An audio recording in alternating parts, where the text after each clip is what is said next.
এই আচারের জন্য প্রথমে কিছু মশলা গুঁড়া করে নিতে হবে। প্রথমে দিচ্ছি জিরা 1 চা চামচ, আস্ত ধনিয়া 1 চা চামচ, মৌরি দিচ্ছি 1 চা চামচ, 5 ফোড়ন দিচ্ছি 1 চা চামচ। চুলার জাল একদম মিডিয়ামে রেখে সব মশলা ভেজে নেওয়া লাগবে। খেয়াল রাখতে হবে মশলাটা যাতে কালো না হয়ে যায়।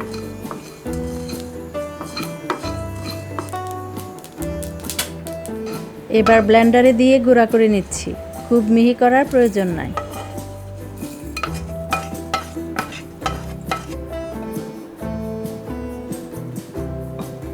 এখানে মাঝারি সাইজের একটা চালতা আছে, দিচ্ছি সামান্য লাল রং। এই রংটা প্রথমে মাখিয়ে নিচ্ছি।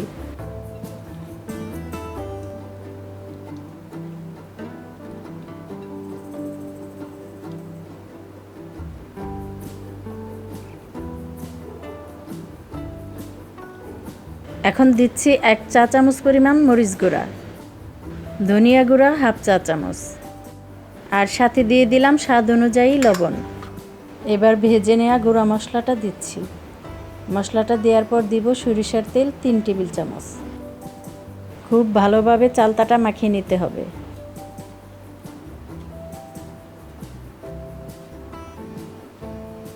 কড়াইতে তেল দিচ্ছি 2 টেবিল চামচ, থেতলানো রসুন 1 চা চামচ,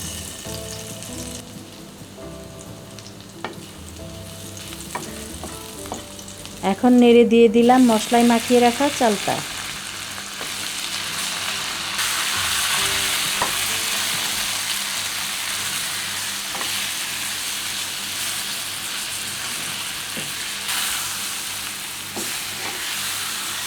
ভিনেগার দিলাম 1/2 কাপ পরিমাণ।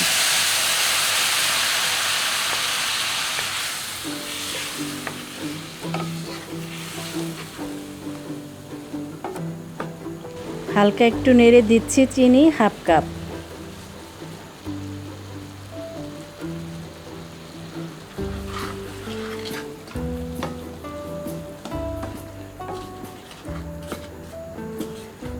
সাথে গুড় দিচ্ছি 1/2 কাপের কম।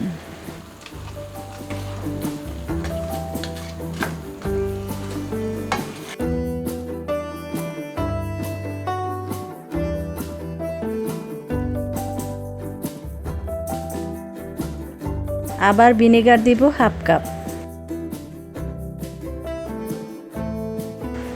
এখন চুলার জাল মিডিয়ামে রেখে আচারটা জাল করব প্রায় 10 মিনিট।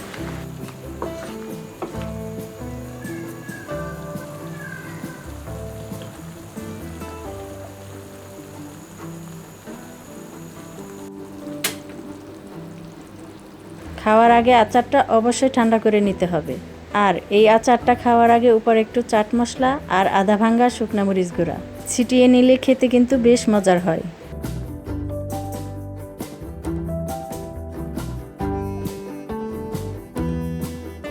আজকের মতো বিদায় নিচ্ছি। সবাই অনেক বেশি ভালো থাকো, সুস্থ থাকো। আল্লাহ হাফেজ।